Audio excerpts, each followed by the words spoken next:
Hey, Jalen, we talked some before this about your past NCAA tournament experience, to make it back this year and get a win, and then shortly after realize that you're playing Texas Tech of all teams. Just can you describe, what's going through your mind there? And does it kind of feel like it was supposed to be this way all along? In my mind, I don't know if it was supposed to be this way necessarily. I haven't even looked ahead as far as just who was going to be our next matchup until it became official. That team, we played them a couple of years ago, and just on top of my head, they really guard. They're a well-coached team. They play really, really hard. And, those guys are going to be fired up to play us as an NCAA tournament game. So just trying to be able to go out there and put our best forward. I mean, with me playing them a couple of years back, it is destiny, and it gives me a chance to get a bit of get back. But at the same time, it also allows me to be able to tell our guys a little bit what's coming. So just trying to go through that when we go through the prep today, just, as far as just how we had to take care of the ball. Obviously, they like to get out in transition, and they have some really good players over there that, some of which that were there when I was even there. I know the Edwards guy was there, the two guard. And, as far as Chris Beard's team, you heard Coach talk to or speak to it a little bit. His teams play really hard, and they take on his identity on the court, a little bit. So they're gonna be fired up. They're gonna be ready to play. So are we, and that's just how that goes. Nate Allen. Just as far as you feel about the rest of the team and getting their feet wet in the NCAA, because it looked like they kind of had the jitters at the start. You feel all that's behind them now? Yeah.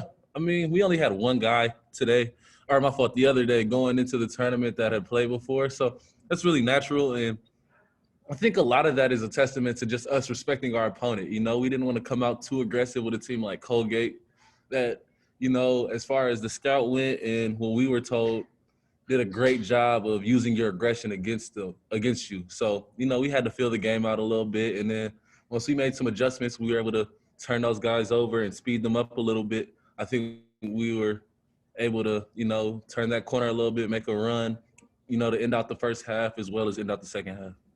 Also, a guy like Justin Smith going 40 minutes and then having to play 2 days later. Any concerns about that? No concerns at all. I know Justin's a guy that spends excess time, with our trainers and our training staff and just to get his body right. So, he's a pro's pro when it comes to things like that. So I definitely believe that Justin will be ready to go. Thank you. Come game time tomorrow. Jason Carroll. Hinkle playing there tomorrow, does that mean anything to you? Have you seen the movie Hoosiers and just the legendary arena that you're getting ready to play in for a chance at the Sweet 16? So a couple of years ago, a backstory that'll be fun for you guys is just when one of my teams at NKU, actually, my best team, I think. I don't know if we made the tournament that year or not, but my coach definitely took us there. It was like, this is Hinkle Stadium. And we were in the Horizon League. Butler used to run the Horizon League. And we took a look up at all the banners. And he said, I think this is a Sweet 16 team. You guys can get to the second weekend if we play our hearts out, play our hardest.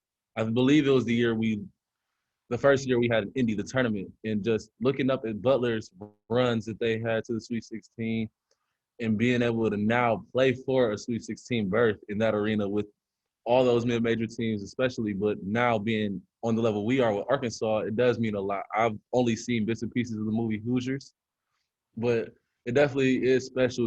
I heard a lot of history about that arena, and I've actually played there or practiced there, in the past due to us playing in Indiana. So it's definitely something to look forward to. Troy Lynch. Yeah, Jalen, Muss was kind of joking about how you guys as a team are handling the bubble situation a lot better than Muss. I was wondering what your experience has been like and how you think Coach is handling it. Coaches, I'm not sure if he's handling necessarily bad, but, the guys, we're doing everything we can to stay with protocol and do everything that the coaching staff and as far as just the personnel around here telling us to do, stay socially distant, stay to our rooms, and just,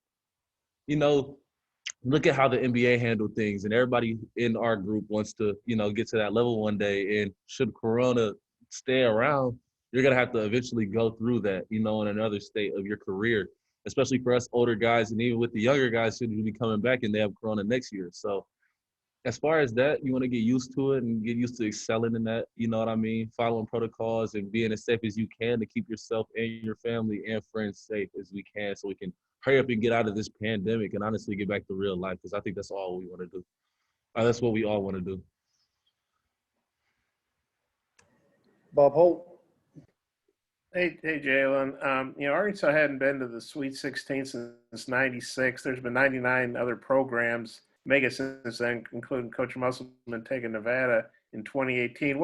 I know you guys are doing this for yourselves right now in the here and now, but Arkansas fans are hungry for Sweet 16. What does that mean to you? What would it mean to you guys to get the Sweet 16 for yourselves and for all the fans? And is it kind of hard to believe a program of Arkansas stature hasn't been there in so long?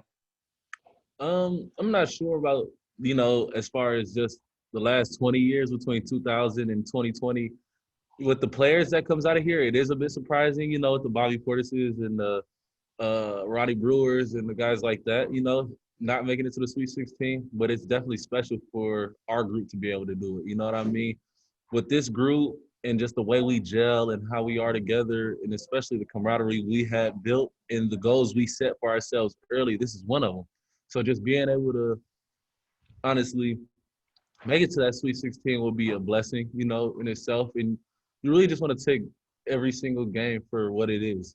And that's, what could be our last game together, our last day, or really be able to call each other all family, this exact group being here. Because next year, guys come back or they go and you bring in recruits and guys take on different roles and stuff like that. So for the time being, just being where your feet are, making it to the Sweet 16 is our only goal, you know what I mean? Let alone the main goal.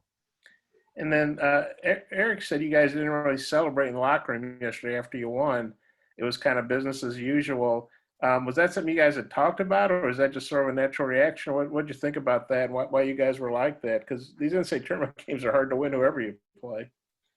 I mean, as far as celebrating the win, as if, we had upset somebody, but, we expected to win.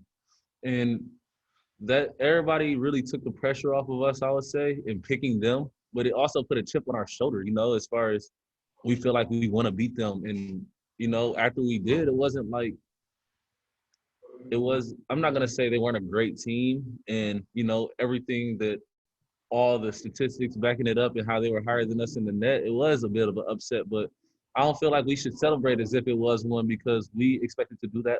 It was also a bounce back game. We didn't like the way we played against LSU. And as far as how the game started and how we had to come back and everything, you just want to take care of it as business as usual, I know you guys are getting ready to go outside for an hour. I guess it's recess or whatever. What do you like to do when you get out there in the air, fresh air?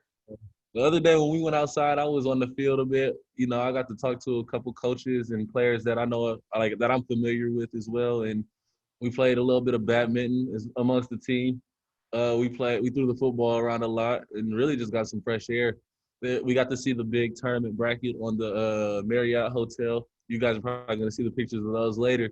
Well, we just, it's actually good to be able to step out, and just get some fresh air, make it feel like regular life for a little bit. Because, if this whole COVID thing wasn't going on, you'd be able to, grab something to eat with your families or, see your friends that are in town. But for the time being, it's just us in our bubble and the people that came into the bubble with us. So being able to just spend that time outside and see what guys have as far as other talents, I realized that Moses and Jalen Williams can really throw a football, you know what I mean? And as far as, some of our GAs and some of our players, we got some pretty good receivers and defenders, and it's just like guys finding other ways to have fun, man, besides, your usual things, your unusual suspects like some of the GAs and managers and even, some of our coaches' assistants coming out there, seeing that fun side of them. So it's definitely cool seeing guys do other things.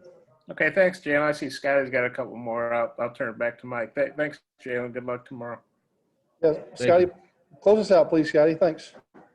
Yeah, Jalen, I think 5 of your 6 buckets yesterday came when you were in that short mid-range area or at the rim in the lane. Just when you get your offense going there, how do you think it impacts the offense as a whole? And opens up other areas of your game? And then secondly, your thoughts on just Devo's play, some of the plays he made in the open floor, and then the between the legs pass he had to JD for the 3. I'm gonna start with Devo's pass was amazing, man. And Devo is what I like to call the greatest showman. Honestly, like he never ceases to amaze me in some of the things he does, especially with how hard he plays and how he moves around the court and just the way he can turn the tide of the entire game, man, and just the way his energy affects every single person. Like I think Moses said it the other day. He's like, anytime we're in a game like that, against a team, especially like when we're in non-conference where we get down double digits, it just seems like Devo makes a play defensively that leads to an offensive bucket, and we're able to spark off that and feed off that energy. So just seeing him do things like that open you guys' eyes, but we all feel it. And so for him to get that type of recognition off of a pass like that, he should, first of all, like easily Sports Center top 10 if it wasn't. I didn't get to watch yesterday, but when he does things like that, it brings a different type of energy and bravado to our team that gives us the confidence that, like, shoot, we can do anything out here. You know what I mean? So that's for one. And then as far as just, me making shots in that little in-between mid-range area, or not so much as rim shot, but close to the basket, just really taking what the defense gives me. Honestly, I feel like I have really good touch around that area, and I'm able to shoot over smaller defenders if it is, or if the big man isn't all the way up yet, it gives me that little in between to where if he comes up, I can make the passes to Justin like we did a little bit down the stretch, and also shoot over him, because it's just a shot I've worked on my entire life, and we work on every single day when I'm in the gym. Thanks, Jalen. Thank you.